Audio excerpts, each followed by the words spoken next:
Salam uşaqlar, bugünkü dərsimiz 7-ci sinif ümumi tarix dərsliyimizin növbəti 20-ci paraqrafı olan reformasiya mövzusunda olacaq. Gəlin ilk öncə dərsimizin adını başa düşək. Nə deməkdir reformasiya? Mövzumuzun elə ilk cümləsi olaraq verilib ki, Latın dilindən tərcümədə yeniləmək, nizamlamaq mənasını verir. Əslində bunu başa düşmək o qədər də çətin deyil. Biz elə bugünkü gündə gündəlik həyatımızda re ön sözü ilə olan sözlərdən istifadə eləyirik. Məsələn, nəyisə restart eləmək, telefonumuzu restart eləyirik. Nə deməkdir? Yeniləmək, yenidən başlatmaq. Reformasiyada elə eynilə bu formada hər hansı bir strukturu yenidən qurmaq, yenidən formalaşdırmaq, yenidən formasiya etmək mənasına gəlir. Tarixdə reformasiya dedikdə 16-cı əsrdə Almaniyadan başlayıb tədricən Avropanın bütün əsas hissəsinə yayılmış dini hərəkat nəzərdə tutulur. Reformasiya hərəkatı xristian cəmiyyətini bütünlükdə dəyişmək istəyirdi. Katolik kilsəsini yenidən qurmaq istəyirdilər. Bunun bir çox səbəbləri var idi. Yəni əgər bir şeyi yenidən qurmaq istəyirsənsə, demək ki, həmin sahədə vəziyyət yaxşı deyil və köklü dəyişikliklərə ehtiyac var. Niyə məhz Almaniyada başlamışdı? Bunun bir çox dini, siyasi, sosial, iqtisadi səbəbləri var. Həmin səbəbləri keçməmişdən əvvəl xəritədə biz Almaniyanın yerinə baxmalıyıq. Almaniya Avropada yerləşən bir dövlətdir və biz Almaniya haqqında ilk dəfə Frank imperiyasının parçalanması nəticəsində yaranmış 3 dövlətdən biri olaraq danışmışdıq. Hətta növbəti mərhələdə, yəni 10-cu əsrdə Almaniya o qədər güclənmişdi ki, İtaliyada əyləşən Roma papası öz hakimiyyətini, öz taxtını, tacını qorumaqdan ötürü Almaniya hökmdarından kömək istəmişdi. 10-cu əsrdə Otto gedib papaya kömək etmişdi və bunun müqabilində papa onun başına tac qoyaraq imperator elan etmişdi. Həmin dövrdən etibarən də Almaniyanın da ərazilərinin də içində olduğu müqəddəs Roma imperiyası yaranmış idi. Biz gəlib çıxmışıq 16-cı əsrə. Yəni gör ki, 16-cı əsrdə Almaniyada deyirik ki, siyasi cəhətdən bütöv deyildi, dağınıq vəziyyətdə idi. Hətta ərazisi bir çox varlı ailələrin, knyazların, hersoqların arasında bölünmüşdü. Əslində bunun səbəbi ondan ibarət idi ki, sonrakı mərhələlərdə müqəddəs Roma imperatorları ilə papa arasında ziddiyyətlər baş verdi və bu ziddiyyətlərdə ölkə ziyan çəkdi. Papanın hakimiyyəti, papanın nüfuzu daha üstün olduğuna görə Almaniya tədricən beləcə parçalanmış vəziyyətdə oldu və harda parçalanma, harda dağınıqlıq varsa, ora xarici müdaxilə üçün açıq olur. Eləcə də Almaniyada bu pərakəndəçilik Fransada, İspaniyada, İngiltərədə istədiyi kimi fəaliyyət göstərə bilməyən papaların yəni bir növ istədiyi kimi at oynatmaqları üçün çox münbit bir şərait yaratmışdı. Digər tərəfdən də həmin vaxt hakimiyyətdə olan Habsburqlar sülaləsinə mənsub hökmdarlar, imperatorlar papaların ölkədə fəaliyyətinə rəvac verirdi. Həm bir yandan bacara bilmirdilər, həm də ki, papalar onların hakimiyyətini xalq içində ilahiləşdirərək, təbliğ eləyərək xalqın arasında nüfuzunu qoruyurdu. Onlar da papalara istədikləri kimi ölkənin arasında varlanmağına göz yumurdular. Dini səbəblər göstərilir. Dini səbəblər nə ola bilər? Biz əslində 11-ci əsrdə səlib yürüşlərindən danışarkən katolik, ümumiyyətlə kilsənin Avropada dini gəlir mənbəyinə çevirməsi haqqında danışmışdıq. Demişdik ki, cənnət qəbzləri satırdılar. Nə idi? İndulgensiya. Deyir ki, sən bu qəbzi alırsansa, birbaşa cənnətə gedəcəksən. Bu dünyada işlədiyin günahlar artıq sənin o dünyada cəhənnəmə getməyinə belə deyim də, səbəb olmayacaq. Bundan başqa ölkədəki siyasi zəiflikdən istifadə eləyən papalar bunu öz varlanmaları üçün bir şəraitə çevirmişdilər, iqtisadi cəhətdən gəlir mənbəyinə çevirmişdilər. Sosial səbəblərdən danışacağıq. Sosial səbəb nə deməkdir?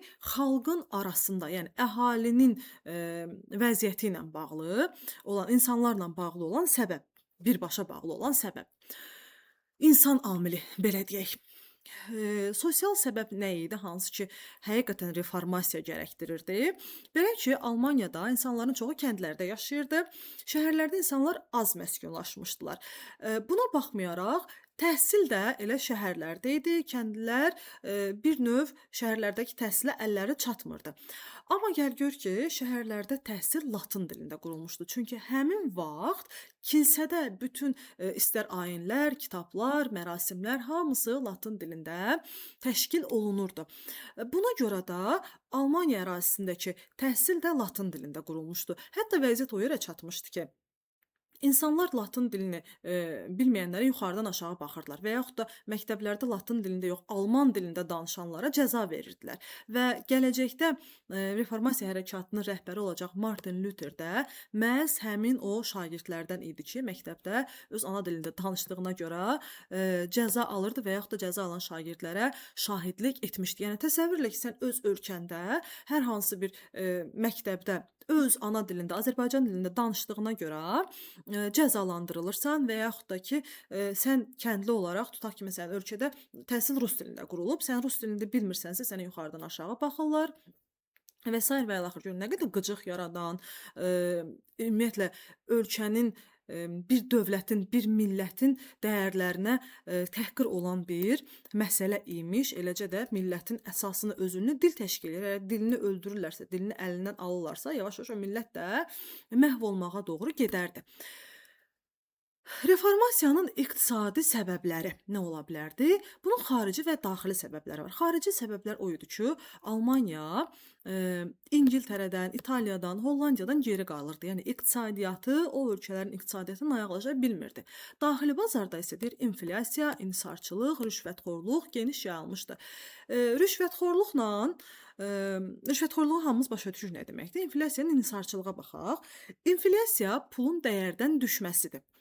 Yəni tutaq ki, sən, belə deyim, bu vaxta qədər, məsələn 10 pul verib, 10 qızıl verib 5 dənə çörək alırdınsa və yaxud da 10 manata 5 dənə çörək alırdınsa, artıq 10 manata sənə cəmsi 1 dənə çörək verirlər. Yəni pul əvvəlki dəyərini itirir və bu da bahalaşmaya gətirib çıxardır insanlar arasında. İnsarçılıq nədir? İnsarçılıq bir növ müasir dildə desək, monopoliya və yaxud da təkəlçilik. Yəni ölkədə bir sahəyə yalnız bir nəfərin hakim olması. Tutaq ki, ölkədə çörəyi təkcə mən satıram. Və mən o çörəyi istədiyim qiymətə qoyuram. Başqa yerdə çörək satılmadığına görə insanlar ya gəlib məndən 10 manata olan o çörəyi almalıdırlar, ya da ki, yəni belə bir pis vəziyyət iqtisadi cəhətdən və bütün bu səbəblər artıq ölkədə yenilənməni zəruri hala gətirmişdi. Bütün bu prosesə bir dur deyən lazım idi. Həmin o dur deyən də 1517-ci ildə Martin Luther olacaq. Martin Luther özü əslində ilahiyyat professoru idi, bir keşiş idi. Yəni dini qayda qanunları çox gözəl bilirdi. Nə olmaz, nə olar, nə düzdür, nə səhvdir. İnsanları necə istismar eləyirlər din adı altında, o bunları çox gözəl başa düşürdü. Ona görə də 1517-ci ildə öz etirazlarını 95 maddədən ibarət bir tezis şəklində hazırlayaraq Wittenberg bir şəhərdir və həmin dövrdə Almaniyanın mədəni maarif cəhətdən belə deyim də inkişaf etmiş bir şəhəri idi. Wittenbergdə gətirib kilsənin qapısına mıxlayır və bu tezisdə öz belə deyim də bu tezis artıq reformasiyanın proqramına çevriləcəkdi gələcəkdə. Dediyimiz kimi nə olar, nə olmaz, nə doğrudur, nə yanlışdır, onu göstərirdi. Niyə qapıya mıxlamışdı kilsənin qapısına? Əslində bu o vaxtı bir qayda idi, bir adət idi ki, alimlər və yaxud da elm xadimləri hər hansı bir məsələni müzakirə etmək istəyəndə gətirib kilsənin qapısına vururdular və digər şəxslər gedib onu oxuyur, müzakirə eləyirdilər bu formada. Tezliklə Lutherin kilsəyə olan etirazı gedir papanın qulağına çatır. Papa Lutheri Romaya çağırır. Amma Luther papanın görüşünə getmir, çünki bilirdi ki, ondan qabaq gedənlərin taleyi nə olub, yəni ki, cəzalandırılacaq, bəlkə edam olunacaq, bəlkə tonqalda yandırılacaq da, ona görə də getmədi. Almaniyada Lutherin fikirləri get-gedə yayılırdı. Bunun yayılmasının səbəbi ondan ibarət idi ki, həmin dövrdə mətbəə var idi. Yəni kitablar, jurnallar, qəzetlər çap olunurdu. Lüterin ideyaları tezliklə bütün ölkə ərazisində həmin o mətbəədə çap olunan vəsaitlər hesabına yayılmağa başlamışdı. Digər tərəfdən Lüteri ölkədə həmin o dərsin əvvəlində dediyimiz knyazlar müdafiə eləyirdilər. Çünki artıq onlar da papaların bu istismarından cana yığılmışdılar, boğaza yığılmışdılar. Çünki bir tərəfdən deyir ki, yəni papa qazanacağına elə bunu da özüm qazanaram və yenilənmə, reformasiya onların da maraqlarına uyğun gəldiyinə görə knyazlar Lüteri müdafiə edirdilər. Xüsusilə də Saksoniya knyazı Lüteri öz mülkündə gizlədir və Worms şəhərində bir toplantı təşkil olunur. Həmin o toplantıya Lüteri çağırırlar, Lüter yenə də getmir və həmin toplantıda Lüterin cəzalandırılmasını, onun və tərəfdarlarının həbs olunmasını qərar verilir. Lüterin əsərlərinin tonqalda yandırılmalı olduğu göstərilir. Dediyimiz kimi isə Saksoniya knyazı buna imkan vermir. Həmin dövrdə papanın verdiyi bu qərarlara etiraz edən knyazlar protestant adlanmağa başlayırlar. Niyə? Protest etmək və yaxud da etiraz etmək mənasını verirdi. Protestant isə etirazçı mənasına gəlir. Yəni papanın verdiyi qərarlarla razılaşmayıb buna etiraz edən şəxslərə protestant deyirdilər və bu dövrdən etibarən Lüterin tərəfdaşları artıq protestantlar adlandırılmağa başladılar.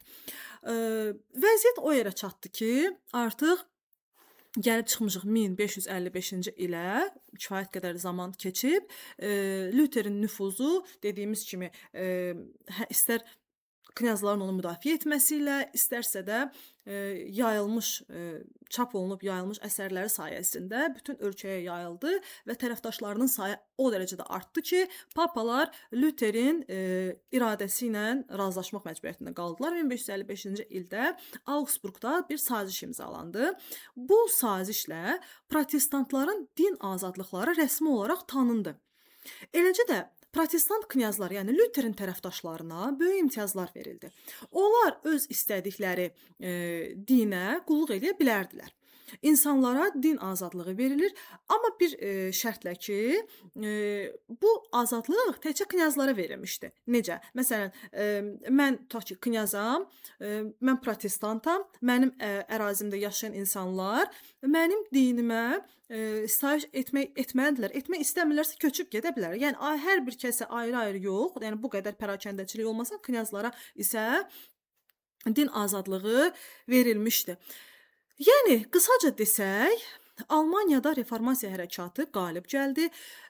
Katolik kilsəsinin, katolik qayda-qanunları köklü şəkildə reformasiya edildi, yeniləndi və katolik kilsəsi iki hissəyə, daha doğrusu katolik kilsəsi parçalandı. Necə ki 11-ci əsrdə xristianlıq iki hissəyə parçalanmışdı, eləcə də 16-cı əsrdə katolik kilsəsi parçalandı. Protestantlar artıq papaya tabe deyildilər. Kilsənin əsl üzü bir daha ortaya çıxmış oldu katolik kilsəsinin. Yəni ki, necə üzə çıxmış oldu? 95 tezis ki var idi, Lüter hazırlamışdı, nə düzdür, nə səhvdir. Məsələn, indulgensiya satışı tutaq ki, əsassızdır. Bu formada Lüter öz ideyalarını bütün Almaniya ərazisində yaymışdı. Amma təbii ki, papalar da buna tamamilə göz yummamışdılar. İsa cəmiyyəti adlanan məhkəmələr yaradılmışdı və yaxud da buna yezuitlər cəmiyyəti də deyirlər. Nə deməkdir? Papalar onlara etiraz eləyən şəxsləri cəzalandırmaq məqsədi ilə yaradılmışdı bu məhkəmələr. Və papalar öz məqsədlərinə çatmaqdan ötürü qırğınlar törədirdilər, onlara qarşı çıxanları tonqallarda yandırırdılar və belə dəhşətli hadisələrdən biri də 16-cı əsrin 70-ci illərində Fransada baş vermişdi. Biz buna düz dərslərinizdə qeyd olunmayıb, amma deyək, Varfolomey gecəsi deyirik tarixdə. Protestantların yaşadıkları ərazilərdə onların evlərinin üzərinə təbaşirlə bir işarə qoymuşlar və gecə ikən həmin evlərdə yaşayan protestantları öz evləri ilə birlikdə yandırıb məhv etmişdilər, sırf protestant olduqlarına Görə, gəlirik son olaraq Almaniyada kəndli müharibəsinə.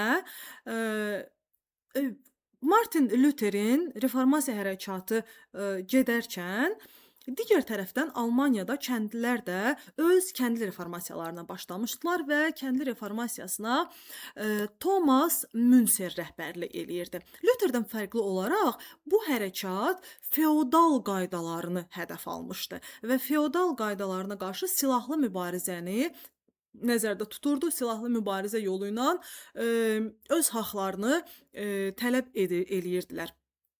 Üsyan 1524-cü ildə başladı. Üsyanda əsasən kəndlilər və şəhərlərin yoxsul əhalisi iştirak eləyirdi.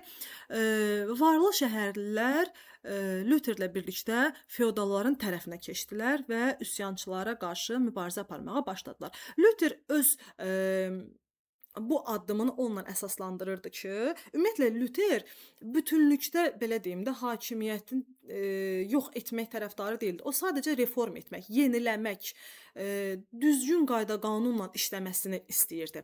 Və Luther deyirdi ki, məsələn, hakimiyyət olmasa, hökmranlıq olmasa, xaos olar. Tanrı da sülhün qorunması üçün, yəni ki, hökmdarları bir növ seçir, səlahiyyətləndirir. Yəni öz addımını bununla izah eləyirdi. Əslində isə bir tərəfdən də onu deyə bilərik ki, məsələn, feodallar Lutheri qorumuşdular. Luther də tək başına olsaydı, bu boyda kilsənin belə deyim də papaların əsl üzünün ortaya çıxması, katolik kilsəsinin reform olunması, yenidən qurulmasına nail ola bilməzdi. Ona görə də Luther də feodallara qarşı çıxa bilmirdi. Beləliklə, kəndli hərəkatı 1525-ci ildə məğlub oldu. Thomas Münzer əsir götürüldü və edam edildi.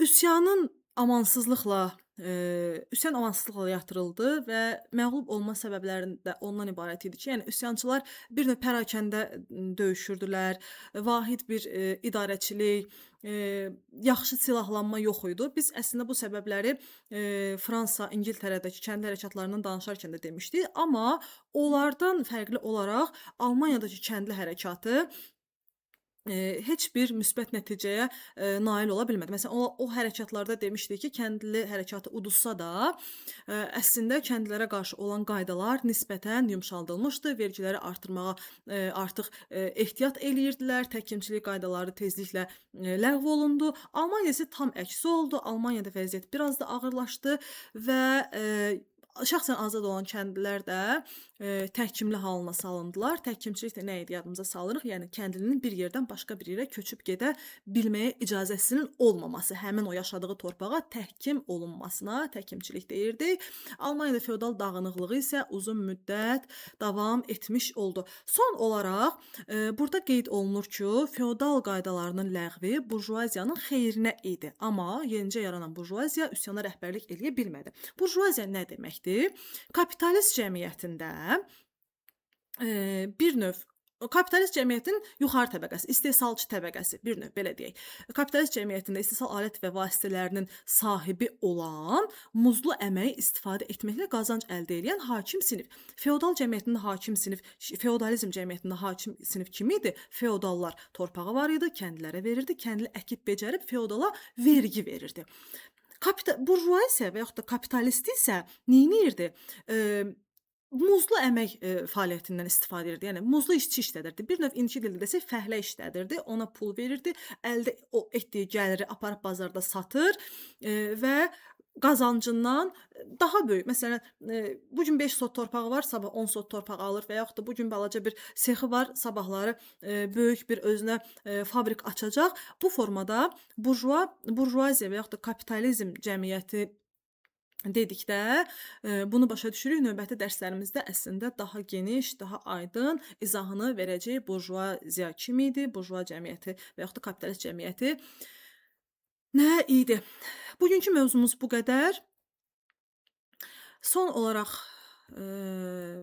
İstəyirsiniz bir də gözdən keçirdək. Dedik ki, Avropada reformasiya 16-cı əsrin əvvəllərində başladı. Reformasiya hərəkatına Martin Luther rəhbərlik eləyirdi. Reformasiya hərəkatı Almaniyadan başlamışdı. Bunun bir çox dini, siyasi, sosial, iqtisadi səbəbləri var idi. Dini səbəblər dedikdə, məsələn, Avropada papaların indulgensiya satışı misal çəkə bilərik. Burada da bir maraqlı rəvayət və yaxud da hekayə deyir ki, o vaxtı papalar axı cənnəti satırdılar. Martin Luther gedib deyir ki, mən cəhənnəmi almaq istəyirəm. Deyirlər ki, başı xarabdır, cəhənnəmi neyniyir, amma eyb yoxdur, pul verəcək, cəhənnəmi satırlar və Martin Luther gedib həmin bileti insanlara göstərir ki, ay cəmaət, baxın, mən cəhənnəmi almışam və artıq ora heç kəsi buraxmayacağam. Cəhənnəm bundan sonra mənimdir. Gedib cənnət qəbizləri boş yerə almayın. Yəni bir növ artıq insanları bu yolla başa salmağa çalışırdı ki, cənnət qəbzi almaq nə dərəcədə absurddur. Sonra sosial səbəblərdən danışmışdıq. Dedik ki, hakimiyyət və yaxud da elita latınca danışırdı, xalqın səsi olan almanca isə susturulmağa çalışırdı. İqtisadi səbəblər demişdik ki, xarici bazardan geri qalma, daxildə isə inflyasiya və monopoliya. İnflyasiyanın izahı, yəni pulun dəyərinin azalması, qiymətlərin isə artması, deyir, əgər 10 pula 5 çörək alınırdısa, artıq eyni 10 pulu verib, 10 manat verib tutaq ki, yalnız bir çörək ala bilmək mümkün idi. İnhisarçılıq demişdik, iqtisadi səbəblərdən biri monopoliya və yaxud da təkəlçilik. Tutaq ki, çörəyi ölkədə yalnız bir nəfər satır və ona istədiyi qiyməti təyin edir. Almaniyada kəndli hərəkatı, onun rəhbəri Thomas Münzer, feodal qaydaları, təhkimçiliyin ləğvi və məğlubiyyətlə nəticələndi. Təbii ki, 1524-25-ci illəri əhatə etmişdi. Reformasiyanın xronologiyasına baxacaq olarıqsa əgər, 1517-ci il Martin Luther'in 95 tezisini kilsə qapısına vurması, daha sonra Worms qurultayında Luther'in belə deyim də, ittiham olunması, 24-25-ci illər kəndli hərəkatı, eləcə də 1555-ci il Augsburg sazişinin imzalanması ilə reformasiya hərəkatının qələbə ilə nəticələnməsi. Bununla da bugünkü dərsimiz sona yetdi. Hər birinizə uğurlar uşaqlar.